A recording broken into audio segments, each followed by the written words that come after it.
Hello everyone, and welcome to the video on the closed loop effect. This video builds on the information that we covered in the OODA Loop, which was the previous video. So what you can expect from this video is an understanding of the closed loop effect, the effect that it has on our decision making on a day-to-day basis as it relates to our health and anything else that you might be making decisions on in your life as well. And we end with understanding how mindset plays a role in the decisions that we make and how mindset can open the closed loop effect.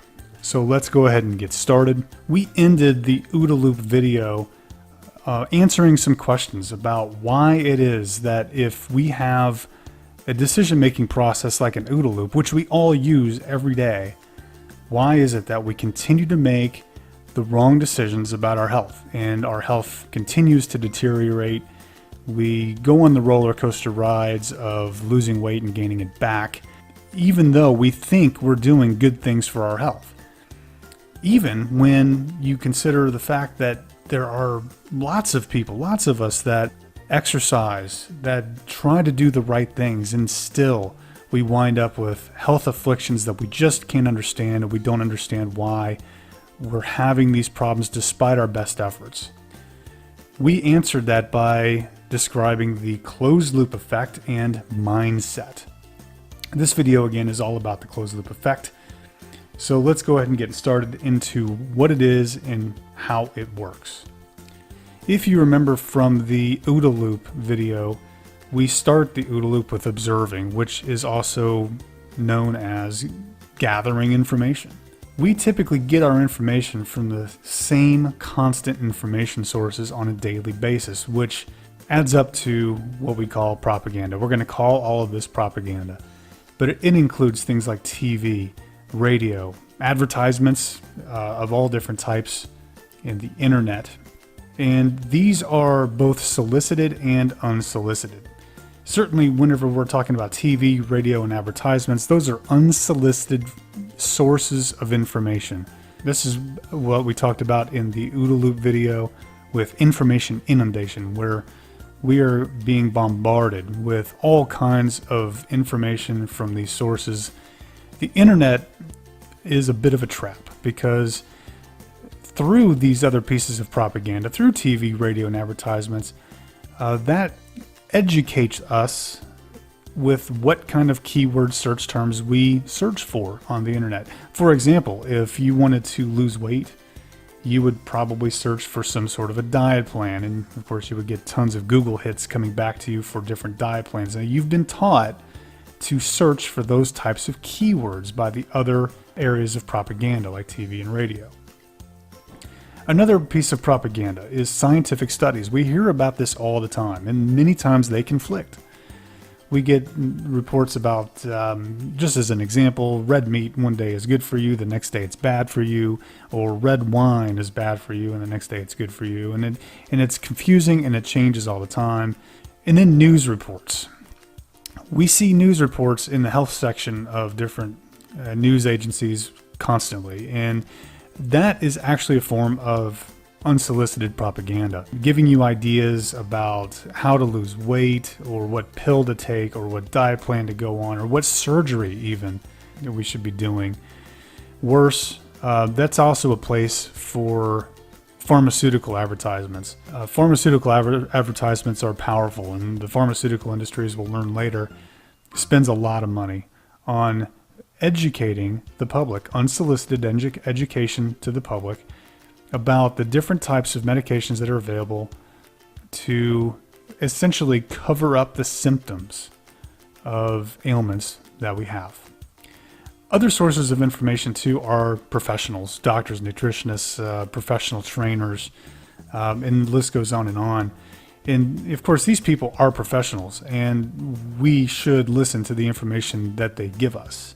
But as we'll learn a little bit later on too, even this information needs to be fed into the OODA Loop along with other sources of information to make good decisions about what we do with our health. So this is the constant information sources that we are faced with on a daily basis. We're being inundated with it. and it's both solicited and unsolicited. When we're actually soliciting information, we're typically soliciting the information that we have been taught to go look for by these pieces of propaganda. So the next block might look familiar. This is the observe column from the OODA Loop. And if you remember from the OODA Loop, we're getting all of this information, and some of it is good information, some of it's bad. Certainly there's missing and incomplete information. There's a lot of information that's out of context, or it's implied. Let me give you a perfect example of this. Many times on TV or any type of propaganda, you'll hear terms like lose weight and feel great, or lose weight and get healthy. That implies that losing weight brings you the bliss and the health that you've always wanted. And that is not true. Health brings weight loss, and it brings you the health that you want. So that is a constant message that we hear. Lose weight and feel great. Lose weight and get healthy. And that implies something without having to say it, and sets your mindset in the wrong direction. And certainly as we move further down the observe column here, we have a lot of uncertainty in all of this information that is just washing over us every day. Many pieces of the information conflict and confuses everybody, destroying our decision-making abilities. And I've said it before already in this video that the propaganda is inundating us with information. It's too much. And making sense of how to arrange all that information and orient ourselves is a big chore. As we're trying to make sense of this information, and as we are trying to orient ourselves, we're using previously used models or paradigms, just like in what we discussed in the OODA Loop. Except this time, the previously used models or paradigms are the same ones that we've been taught to have this time. So we're always using the same models over and over and over again. The next one's a big one. We talked about this in the OODA Loop video, that should be versus what is, or the brutal reality. This constant source of the same information, the same observations over and over again, obscure and make invisible the brutal reality. We can't see through it if we don't have any subjective information. Next, the social norms and the heritage. You know, the social norms is what we're getting on the propaganda. It's the same thing over and over again. If you need to lose weight, go on a diet. If you have a health problem, get a pharmaceutical drug. It's the same message over and over again. The social norms are maintained and reinforced by these constant sources of information. The analysis phase, when we are trying to analyze this information, we see the same information that we were given before. The analysis brings nothing new because we're searching for and getting the same information from the same sources constantly.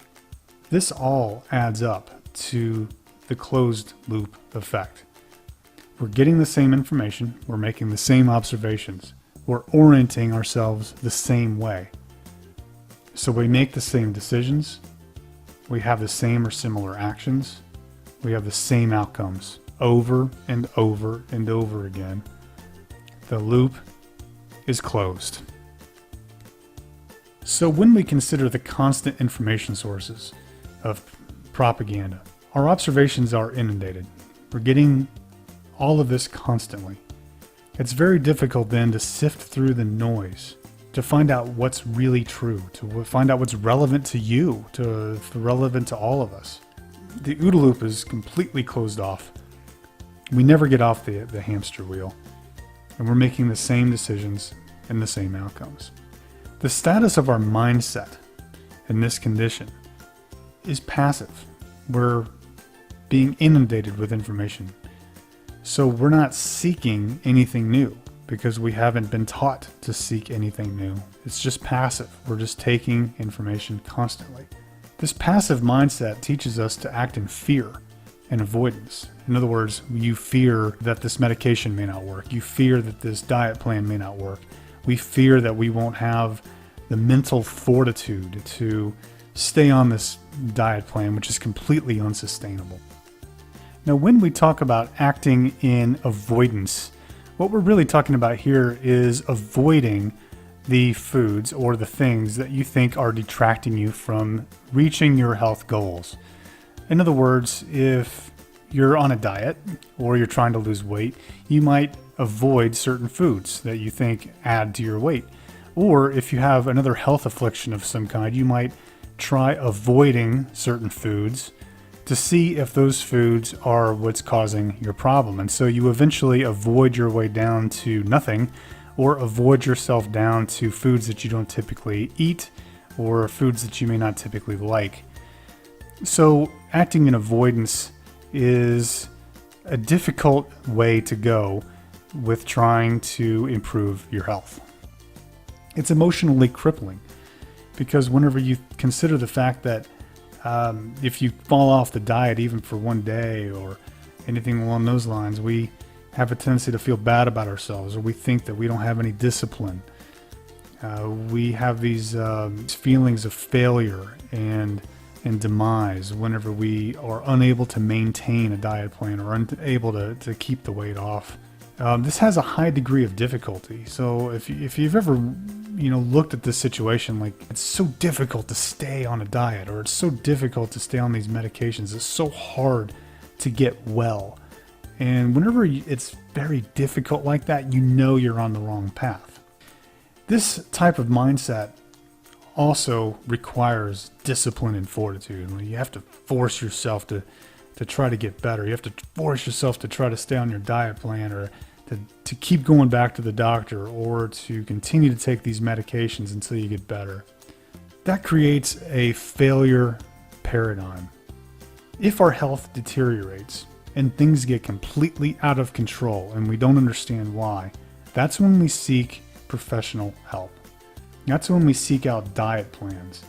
Essentially, we're outsourcing our health to someone else because we don't know what to do.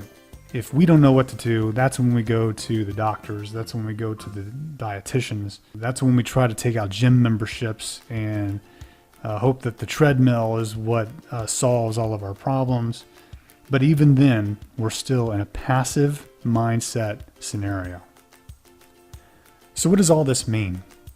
How do we make sense of all of this? Now that we understand the OODA loop and we understand the closed loop effect and what that's doing to our decision-making process and these constant sources of information that is inundating us every day, how do we interpret all these conflicting reports and scientific studies and all this ambiguity and confusion that is in our world today when it comes to our health? How can we overcome the profit-based motives to make informed, conscious choice for our own health?